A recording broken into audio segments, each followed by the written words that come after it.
Hello and welcome back to Factorial. My name is Abuck Nasty. In today's video, we're going to be talking through how my whole lab setup works. I'm going to go in an in-depth guide on exactly how it works and all the different mechanisms, and I'm going to explain it. This is going to be a two-part video. The first part here is me just giving you an overview, and it's going to be about 30 minutes or so of me just explaining in depth how all the mechanisms work, how the new controller works, and sending you a blueprint. In the background, I've been running this test for about 4 days, transitioning between different sciences, and I've made also some optimizations to Gleba, which I want to showcase. So first, if you're interested in seeing just how the new labs work, so specifically how this new, much more compact controller works, and you're interested in the design philosophies and some of the decisions that I've made here for how I'm controlling the lead, how I have now a dedicated agriculture clock, and some of the different changes that I've made, I'm going to cover all that in this video. And that's going to be an in-depth explanation on specifically how the new lab setup works. The next part to this will be a follow-up. I will show you in depth kind of all the testing that I've done, the small tweaks that I've made so that you can follow along with seeing how I've optimized some of the Gleba transportation because I ran some random issues with that. And then I'll also cover a little bit of a mod that I'm trying out right now to act as a band-aid for the Promethium science. So stay tuned for that. So I'll explain some of the different things I'm doing in the next part of this. So it'll be a two-part series. First episode, like I said, let's just get right into it, and I'll start explaining how the entire lab setup here now works. Talked about this previously, but just as a recap, this is just a monitor that tells me how much science I currently have, and this is fed back into my science monitor that's over here. So these are going to get fed in. These are all uncommon, so instead of needing 16 lanes, I only need effectively, or rather 24 lanes, I only need 12.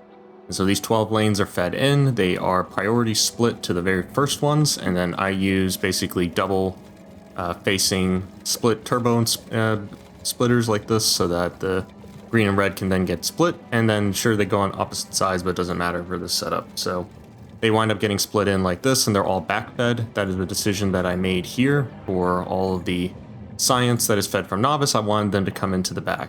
From some of the testing that I did that I talked about in the benchmark video on the tutorial on how to do it, so I had some comments and thoughts specifically on that, on how the timing is affected by when an inserter is staggered. So this one moving, then the next one, or basically 8 ticks later, it's going to go and get activated. They should always, like, to make the most optimal setup, you should always be going in the direction of travel of the belt. So that's the best scenario, because then the inserters are always interacting with a non-moving belt. However, I can't truly do that because the core premise of this entire system, as you see the lights kind of flicker from the right to the left, is that effectively whenever you are inserting something into a lab, what I wanted to do was very explicitly say, hey, whenever, like, let's say this light turns green, I want all the inserters inserting exactly at the same time into the lab. I don't want dedicated timers for each of the different sciences, but rather have them synchronized around the lab.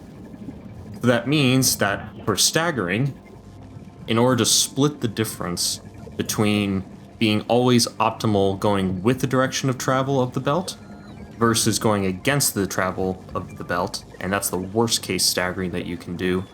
The way that I'm doing it right now is I say, hey, you are a section here, you are the alphabetical A, and the next one is B, and then the next chunk is going to be C, and so forth, all the way until you eventually get to P right here. So P, you can see that's also the signal that is being sent to the individual inserters. And as you go through researching them, you're going to see this little shifting number that's going to be all the letters combined. Now what I've done is I've actually broken this up and said for the staggering pattern that I'm using, if we go very beginning here to the very first ones that we have, so this is going to be your A section and this is your B section here, then effectively the way that I am trying to model this is that you are all going to get inserted at the same time, and then the next chunk of 4 are going to all insert at the same time.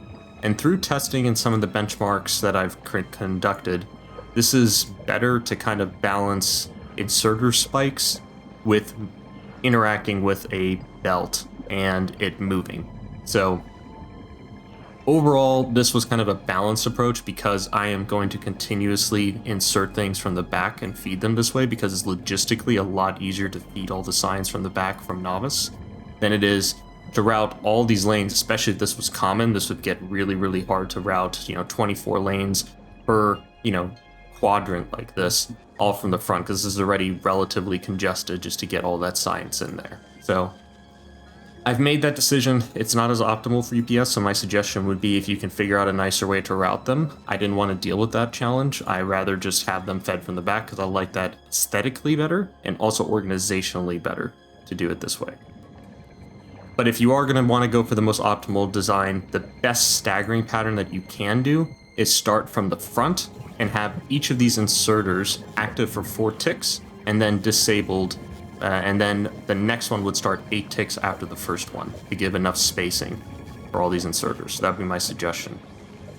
I did do that for agriculture science. So agriculture science is now on its own clock, and you'll see that it's actually using this uncommon signal. The reason I just did that is because virtual signals like this can also be in quality, and that's just a really easy way to send a separate signal, but still keep this really nicely blueprintable. Because if I take like a section like, let's say over here, and I held shift on it, I could go in here and I could see that this parameter is C, and that could just now be generic. And then all the values that this would be like C uncommon, that would now be, in essence, would automatically just keep that letter, whatever letter you put in. So it makes it easier for me to tile it and place it to the right or to the left. So that's why I went for that design decision to work nice with parameters. So these are on their own clock, and they wind up going and getting fed down, and they are perfectly staggered in the direction of travel. This drastically improved the performance when you're running something like stronger explosives like this, to just be constantly picking up directly from the inserters here and having their own, basically their own clock. So this one's enabled 4 ticks because it's only needing to pick up for the one type of science, and it's offset and staggered by 8. So now those have their own clock and their own controller. I'll just do a quick deep dive into how the new controller works. So previously you wound up seeing that in the designs that we had for the labs, this was the original version, and I had this controller. You can see that this controller was substantially bigger, and you'll see that the majority of what was going on here was all these shift registers that existed, right? So this was this shift register design that each time that the light would move over to the left, it would be sampling for a period of time what was being inserted into the science. And this would roll over and then eventually start again. So this was nice. The pro of this was that it would actually eventually turn off all the inserters if the lead wasn't doing anything. The difference now is that this will always maintain the last inserted science for up to, quote, 24 swings. So, and then it will start to remove science on a period if anything is over 24 to basically quickly handle transitions. So the new setup transitions much faster, and I'll explain how that works. So this was the old setup. It monitored everything. The core of everything that's on the right here is more or less the same. I've just basically taken all of these inserters here that were doing this shift register, and they're now just 3 combinators instead of the 57 that are here. So the core of it now exists specifically just in this one memory cell. So all this is doing is just keeping a record of all the science that has been inserted into it. Like this, right? So you're seeing right now we're running red, green, gray, blue, yellow, white. And you're noticing specifically that we're not including agriculture in this. I filter out agriculture and I actually filter out spoilage because I don't care about either of those cases for memorizing which sciences we're currently running. So what does this number mean? Well, the number itself is just a multiplier. So we monitor the lead lab here. This lead lab is going to have a stack size of 4, and that's just so that it can insert faster and we get faster sample rate coming back from it. When we set it to 16, we only get to see a tick of that in that particular science once every, basically be at 4 times longer it would take for it to actually wind up seeing it. So in order to improve the resolution, I've just set all the stack sizes to 4 across all of them. Then additionally, what kind of comes in here is, so those are all monitored and we're reading the hand contents, and those will come in via the circuit network here, and I just have a constant combinator to bridge the gap instead of needing another medium electric pole. That comes into this one. And all this is going to do here for agriculture science is it's just going to have a clock that just counts up every single time agriculture science is inserted. Whenever this clock is less than 259 ticks, it's going to say, hey, we're using agriculture science. So the moment you either run out of agriculture science, which you'll see later in the video, or you wind up having a case where you are no longer running agriculture science, then that clock, which is its own dedicated clock now, will stop getting the signal for agriculture science, and then these two stack inserters, this is just a clock, and I just using a stack inserter here just for fun to specify that's what they're controlling, but this is just a clock that counts up. So this is now going to continue to go up until it gets less than 128 ticks. So that's just basically for the wraparound condition, and that's because if you look at here, I have offset each of those signals that I talked about before that were for A, B, C, D all the way to P, and that's for each individual lab segment that goes all the way across for the 32 that are there. You'll notice that there's only 16 because I do them in chunks of 2, because I still wind up saying here that these 2 labs are A, these 2 labs are B, these 2 labs are C, and so forth. So you'll see these 2 inserters activated at the exact same time here whenever this comes around, and then these 2 inserters activate at the same time. And that's just mainly because I didn't want to have more letters to denote it and send even more signals across this network. So I'm just kind of doing, again, a big compromise of how many signals am I sending across to all these different inserters, and how many do they have to make a decision on at any point in time. And so the less signals you're sending in a network, the less decisions these individual inserters have to loop through to make their decision. So, and then ultimately it's just going to be better for performance then too from a control network perspective. So just different things that I'm trying to balance as I go through this. So, okay, so those are those signals. How does that work? You can see this little quote clock shifting between all these, and you're just seeing that the numbers are counting down in negative. Whenever it's greater than 0 in this combinator here, you're going to see it just pulse and send that particular letter over and over and over again. And that's that signal that is just going through this completely, all the way through it. So it just cycles through, sending 4 ticks on, and then waits 4 ticks for the next one, 4 ticks on, 4 ticks for the next one. So, and then it sends a signal to each of those little chunks, and then if they can insert, they will insert. And that's only for the dedicated inserters now that we have specifically for agriculture science. For the rest, the way that I've done them is I say that they're enabled for 20 ticks and then have a 20 tick spacing in between them. That gives them a chance for the belts to completely stop and then the next ones pick up and go again.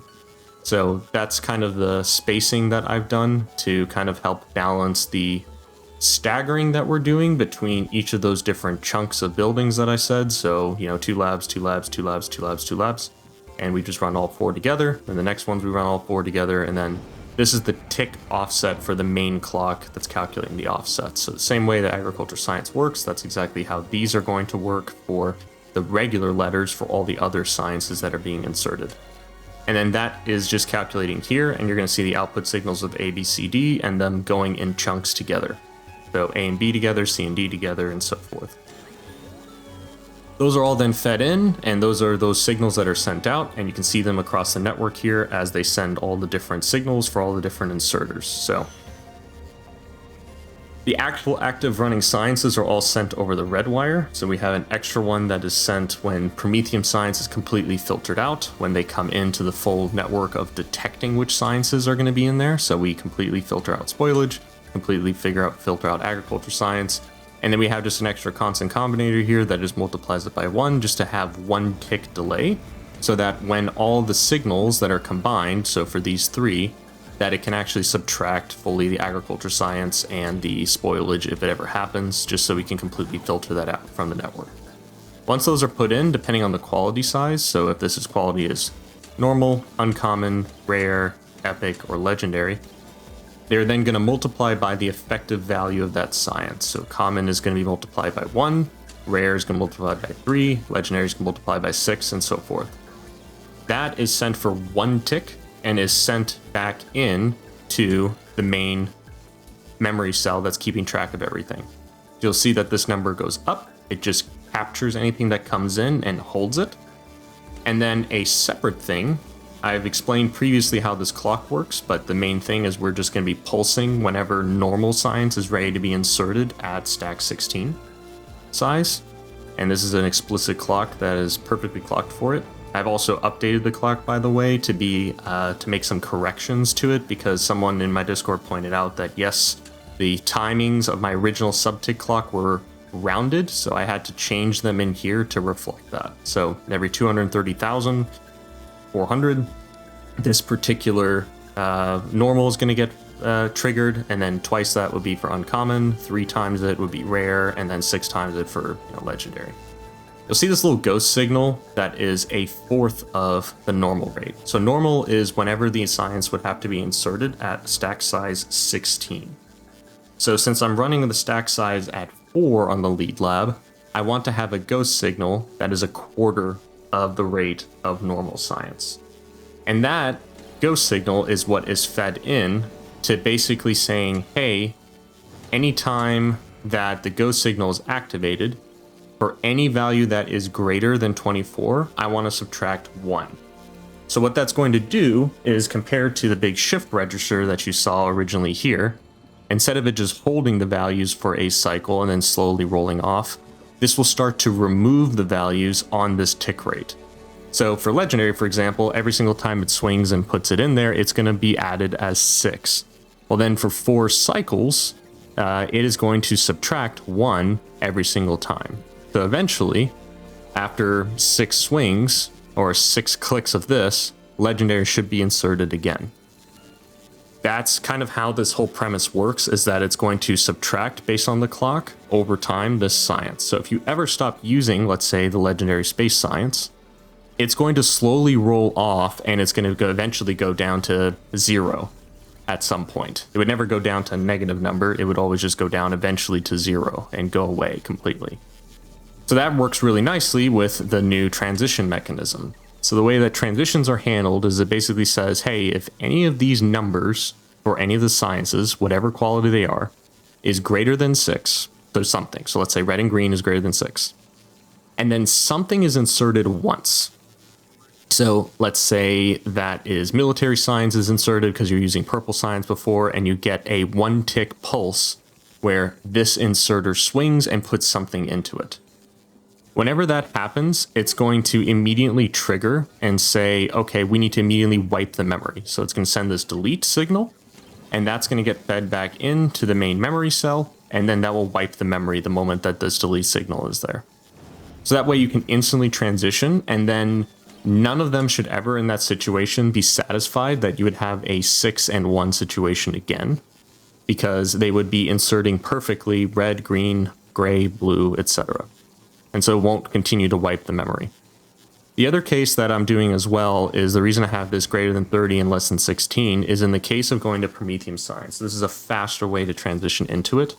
So what'll happen is, because of the rate that Promethium science is being inserted is going to be slower in nature because it's only running at half the rate. So in that case, you're going to see that red and green are going to go really high and are going to get over, effectively, like, let's say 30. And you're going to have Promethium science that has been inserted that's going to be less than 16 at that time. So a kind of a way to think about it, and the way that I've written this down, is the only case where the values in this combinator can go over 30 is during the transition from Promethium to non-Promethium science research, due to the lead lab consuming science faster than the quote actual science is being removed from the clock, because we're going to immediately transition, and we're going to transition to a slower clock. So this is going to be transitioning to a Promethium clock where we just add all the values in. So the ghost signal is going to happen basically, instead of every 57,600, it's going to be twice that at 115,200 is whenever that's going to happen. The numbers don't mean much. They're just based on the subtick clock, but it just means it's going to now sample twice the period. That also means it's going to remove science at half the rate. So because it's doing that, one of these numbers are going to anyway go over 24 because you're only removing science at half the rate. So then it's going to immediately say, okay, hey, cool. you have transitioned to Promethium. Let's just go ahead and just delete and wipe everything so we can start the transition to Promethium early. I know that sounds kind of complicated, just trust me, this works really well, but that's kind of my crude explanation of like how I'm trying to explain how this works. You can add more transitions if you wanted to, but it just works for the nature that the clock is effectively going to be adding things faster than it's removing it when you're first transitioning to Promethium Science, because the inserters are still swinging faster than you're actually removing it from the clock itself. So hopefully that kind of makes sense. Other than that, so that really just means that this huge section of shift registers that were here are now just really these three combinators. So we removed 57 combinators completely. So that means that just in essence, instead of it taking 1.5 minutes for a transition to fully happen, it can now happen in 40 seconds. So faster transitions, and they're just better in general. Otherwise, it keeps still the same monitor, so you can see which sciences you're currently running, as long as which ones are currently active. And then in my particular base, I have hooked them all up to here. This is the lead lab. Let me remove the time and entity usage here. This is the lead lab that is here. It is going to be the only one that's monitored, and the rest of all of them are all controlled explicitly off of the clocks that we set up in the previous video. So all these are exactly the same, but if you do transition and you're ready to start to use the 1.0 design, this is considered my 1.13 design. So if you have already done it, one thing you're going to have to do is when you transition it is, and you can choose to do this or not, but I'd highly recommend that you just basically delete all of the agriculture science and the Promethium science inserters completely, and then just replace the new blueprints that I have, which are under here. So we go into the labs, you'll see these. You're just going to paste this one over top of it, this one over top of it, and then just if you delete these inserters and the combinators, actually even constant combinators completely, once you paste it down, it'll basically just override that. So probably the easiest way to transition would be delete this agriculture and Promethium science belt, delete the inserters that are near it, and then just paste the whole thing down on top of it, and then it should be fine. And then these are in the same position as they were beforehand for the adapters for that particular row. You'll just again have to choose your uncommon versus common ones that I talked about in the last video about this. So these should just automatically work, but probably just easier to just delete all of these, paste them down for the blueprint, and then just make your configuration changes again based on the quality that you're inserting into it. That's what I did when I set this up. Okie dokie. So that is effectively how this whole setup works.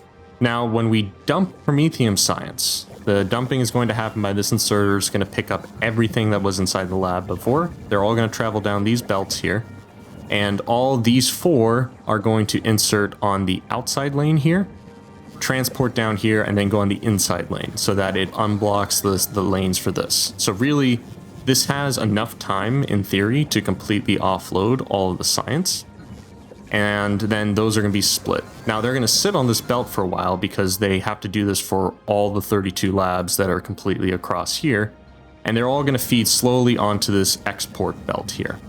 This belt handles agriculture science deletion, and also handles the spoilage deletion and any other science that comes in. So spoilage immediately will get filtered and brought into these, because that's going to immediately remove them and destroy them in the heating tower. Agriculture science is going to wrap around and come into here, where I have a deletion method to basically delete all the agriculture science, and then anything that happens to have spoilage goes backwards again and goes and gets fed back into this heating tower, where it will get removed that way, because that's the most, at least on planet, most UPS efficient is to just put them in a heating tower. But this is mainly just using it so that I can increase freshness when I still have agriculture science lying around. So then any of the science that is ejected from them on the transition to Promethium, which I'll show later, more in depth of it actually running, when that happens, all the other science will get fed into here. And then these inserters here are just setting the filters and they're reading their own hand contents so that way they can continue to pick things up whenever there's something on the belt. So they just have a single wire that connects here.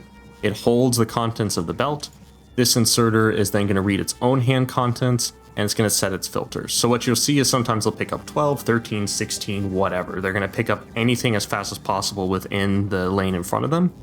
And then by nature, all of these are going to have their own filters that they're setting because they're only monitoring the belt in front of them. So it's really quick at picking everything up and throwing them into these legendary chests, and they just act as a buffer to quickly get as much of this science thrown into chests as possible.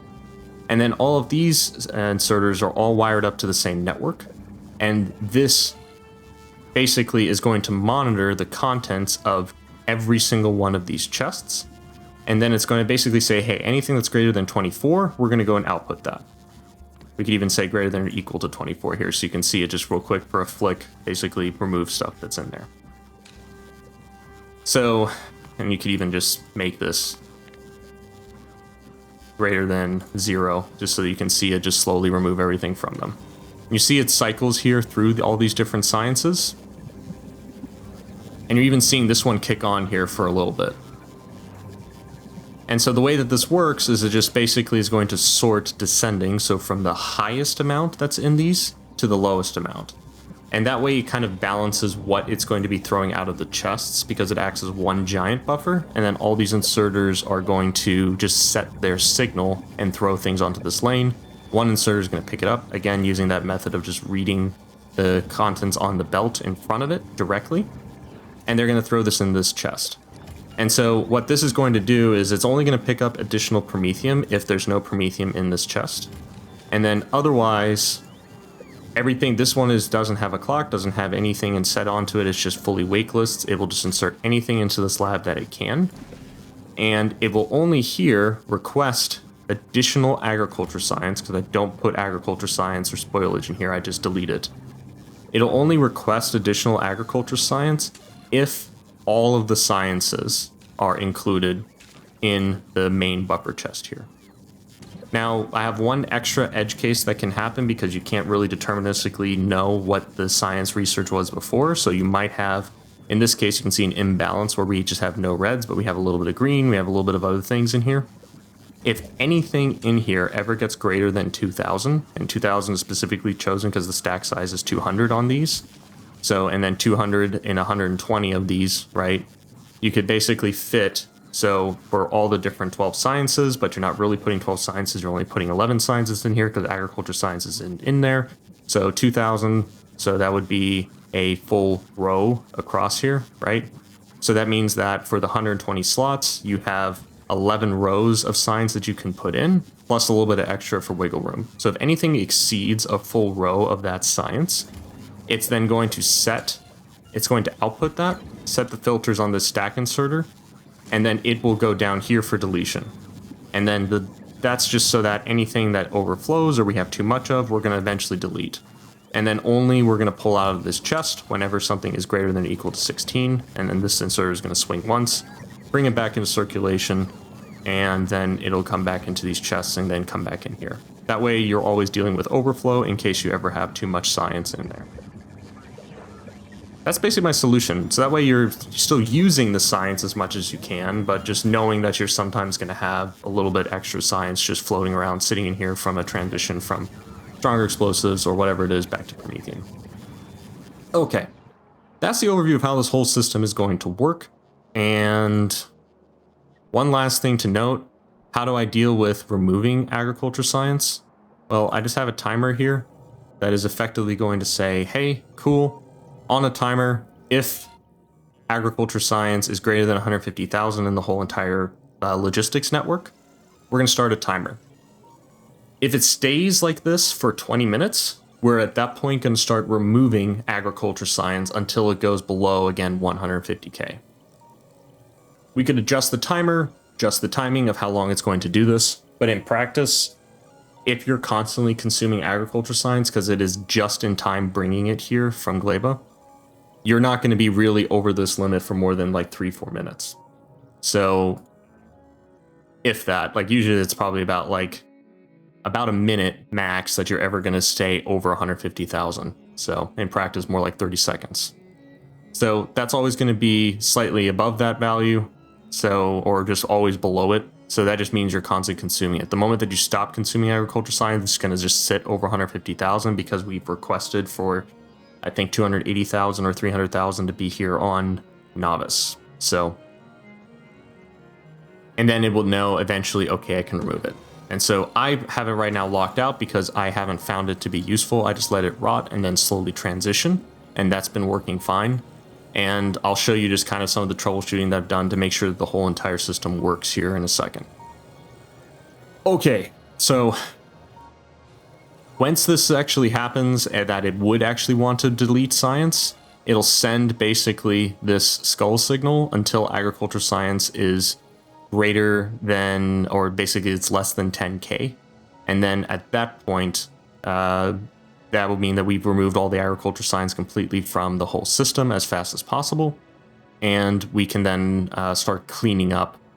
We can stop it and then start waiting again for the timer to hit 20 minutes. And you see this countdown start to happen.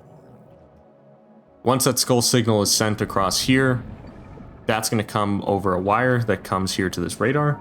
The radar is then going to set a signal, and then there's a small, tiny little custom controller here that basically says, cool, whenever the skull signal is greater than 0, go and set the stack size to 4. And then during that time, just have a clock that counts up every 60 seconds. And then I want it to cycle between spoilage and with agriculture science. And you're going to notice again that letter, that P letter. That's because when this is active, this inserter here is going to insert science into this lab, and then this inserter is going to take it out. So they're just going to constantly run, and this was just easier than me routing an extra belt and routing them around. I'm just abusing these two inserters to pull and remove stuff from this lab here. And then they're going to all go down the same, basically, exhaust belt that we have here, the same one that we were using on the top to exhaust all the science from Promethium. When we do that transition, those are all going to get fed in here. And then the agriculture science specifically is going to go on its own belt and has its own dedicated deletion mechanism. That way I can increase freshness if I need to per quadrant. And they're all identical copies. All of these are all identical copies, just mirrored, except for this one that just happens to have the lead. And you can see that it's the lead because of the wake lists that are on it. Whereas the ones down here don't have that. They're just regular followers. Hopefully all that explanation made sense, but that's kind of how this whole entire system works. So I'm going to demonstrate here for everyone kind of how a transition to Promethium science works. So what I'm going to do is I'm going to manually transition to research productivity. I've turned off my mod just so we can show this. What you're going to notice here is right now, it just now detected with this alert that's going off that Promethium science was inserted. So just wipe the memory of this main inserter, and it's slowly stacking these numbers up. And it is now waiting until we count for basically a period of time. So if it's greater than 4, we're going to say, cool, we are now, we wait first for the first 4 to be inserted so that we don't overreact if like Promethium science comes back into the network and we're not consuming it. And then you're going to notice here that we are running right now all the science basically at a stack size of still 16 to try to get everything into these labs. It is then going to, after a period of time here, it's going to stop. It sends this X signal, which means, and then it's going to start dumping all the science now. That means only insert into the lead, but the rest of them all get all their science removed, and it just quickly cycles through all the different sciences it had ever seen. And then all of that is going to get fed back into these belts. You're going to see they're all kinds of a jumbled mess. They're going to have different stack sizes. They're going to be stack size 2, 1, 4, I don't care. The point is just as long as they get completely cleared from all these labs, then that's fine. And then these inserters are picking them up as fast as the belt kind of moves here. So they're all coming in like this.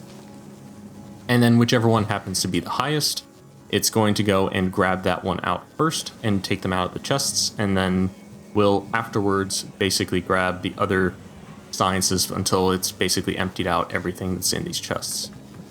And then this will start the moment that we get some red science back in here, which may take a little bit because right now it is the lowest and Promethium is the highest. It just turns out that that's how it happened to come in. And you're seeing also the extra waste that we're not using is getting removed from this chest here and is then getting dumped and destroyed. I don't care what this is, because if you think about it, like this has destroyed about 120,000 products of varying quality, varying different types. And you can see that also in here. It's basically done every single science that it's destroyed over time. So you might go look at this and be like, oh my god, like 120,000 science, that's a lot of science. Well, it's not. If you look at like the last 250 hours of like when I started this, so if you look at here, this is 4.5 days ago when I started this, like we have, in terms of science, we have consumed over 132 million electromagnetic science packs.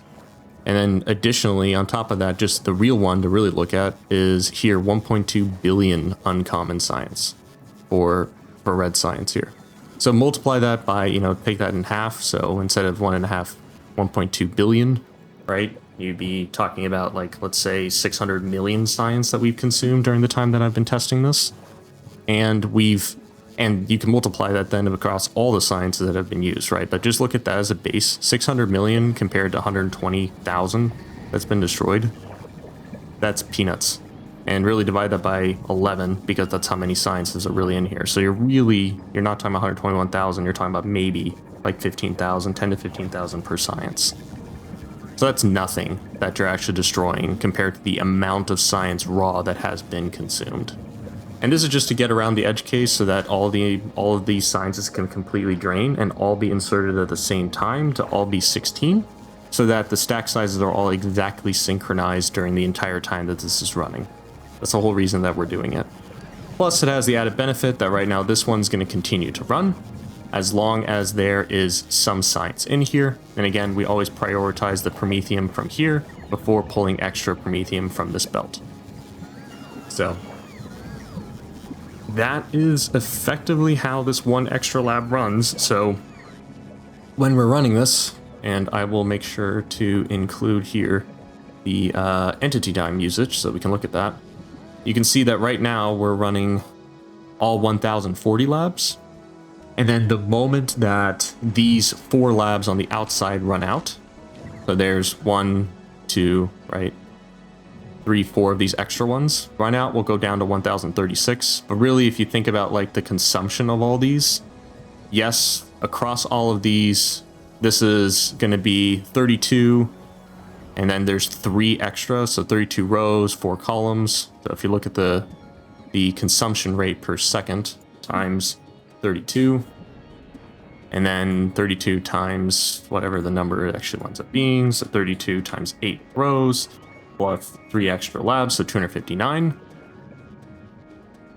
You're going to see then, if you look at like the transport lines of this, you see that it's really, really close to effectively going to be fully 8 lanes of science that we're consuming.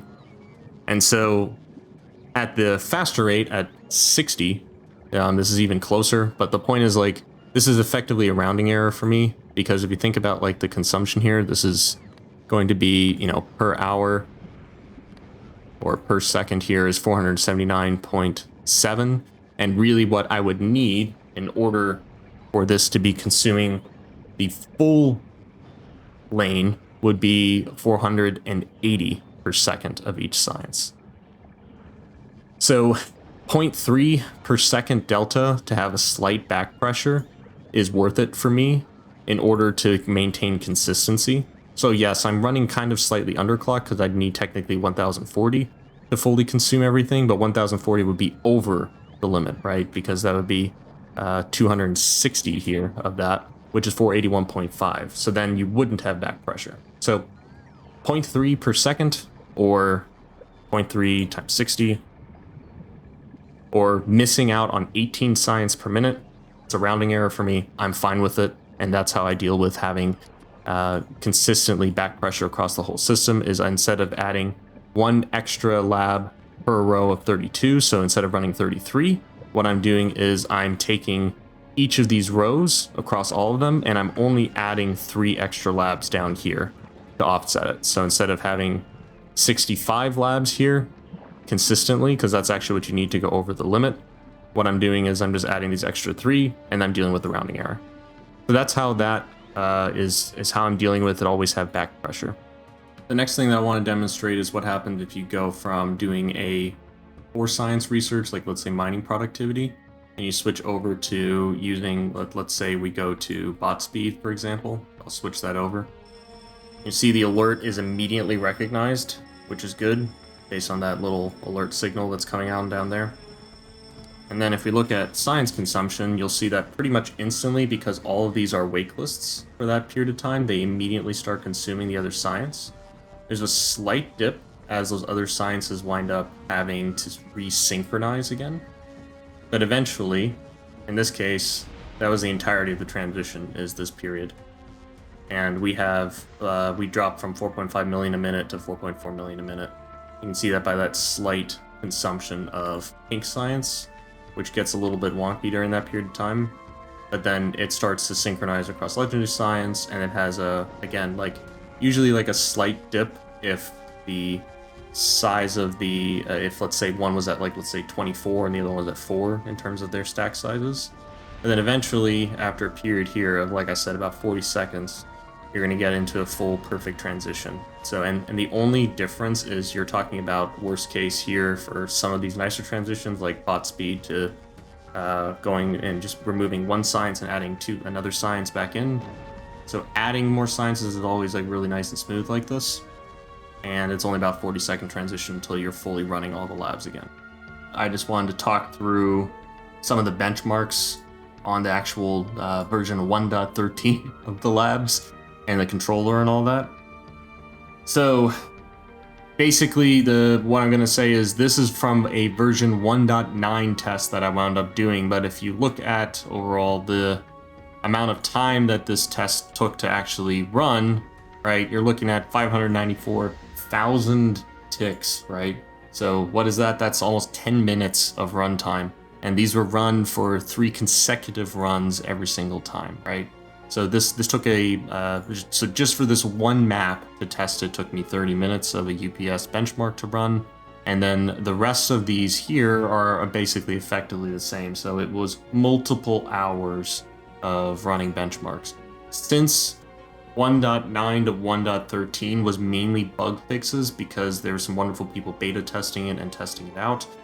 They wound up finding a couple issues with some of the loop conditions that I had that affected just that you could deadlock. So we fixed those, but it didn't impact at all the inserter timing. So we effectively then 1.13 is stable now, but should still have the same timing, so should have the same benchmark in the end. So basically the results and what I was looking for was an improvement in explosives, and we saw that. So having the dedicated inserter, also this is stacking them in basically in pairs, so instead of doing it from the front to the back. I'll talk about this more in depth at the end of the video, so watch that. But basically there were some changes to the timings of how they are desynced, so that also helps minimize some of the transport line time. So effectively, this was the result I was looking for, was an improvement in explosives, because that was basically the worst performance that we were getting from that. So seeing that for Q2, there was an improvement, and there also was Q1, and they kind of scale respectively linearly. We had a good standard distribution across all the tests, so I'm pretty happy with that. So it seemed pretty normal by running them sequentially, and that was good enough. So if you want more details on that, go and look at my benchmarking tutorial video, go in depth on what I think about it. But so otherwise, then just looking at percent improvements from wake list and running explosives, we now have, compared to the version 1 that was released a couple weekends ago, this is now, looking at this was 67% improvement, this is an 86% improvement, so about a 20% relative delta between the two of them. That's not 20% better than this version, but that's 20% better effectively related to the original Q1 with just stack wake lists. And then going to Q2, yeah, you see also corresponding kind of linear jump, but about at half that relative percent improvement, because again, it's weighted based on the original one. So definitely saw improvements there. That's great. That's what I'm currently running right now in my live base. So Then otherwise, in terms of other updates that wound up happening, if I go and look at research productivity, we didn't see as much of an improvement there, but that also, I wasn't expecting it. This is noise to me at this point. Like if you look at the variance here, this slightly was better and slightly was worse at one point. So they effectively are going to be running about the same, and that's completely fine. But that was what I was hoping for, was just having one extra inserter interacting with the labs while it's running research productivity. I was hoping going to net out and be about the same in terms of overall effective UPS. Again, take this with a grain of salt. Like I've talked about before, you can have cache misses, so the game won't be necessarily going to be corresponding linearly to these improvements, but the point was I wanted to have an isolated test that proved that running for explosives specifically, this would get better. And then otherwise, looking at the time that we had actually for running specifically for steel productivity, we had a slightly worse performance for version 1.9. And that's okay, because effectively here, again, I'm okay with compromising a little bit. And I think the reason that steel prod is worse now is because we are stamping down, and instead of going with the direction of travel like we were before, specifically for steel prod, because they were aligned before with the purple and the blue, we're now going the opposite direction, but then splitting the difference to make it a little bit better for agriculture science, so that they always line up exactly for all the inserters to insert at the same time. We've hurt a little bit running basically our mining productivity effectively, right?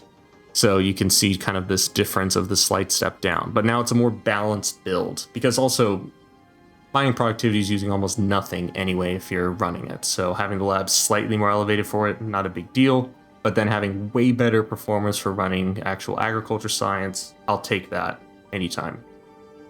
So that was the comparison there. And then looking at bot speed, this one was kind of interesting because my expectation was it was going to be about the same, and it wound up actually performing a little bit better. And that was interesting to me because I would have thought that, and again, maybe this is just because I'm splitting the difference and now we're running effectively now another science that's coming from specifically from an external planet. Maybe that one benefits because it's going in the direction of travel and is more staggered. I don't really know the reason why it got better, but it was a slight improvement over the original design. So bot speed's a little bit better, and really those are going to be the ones that are going to have the bigger UPS hit. So having a more of an improvement in those respective areas is ultimately going to help you more than just doing it for mining productivity, which has almost no real UPS draw whatsoever, just running for sciences. So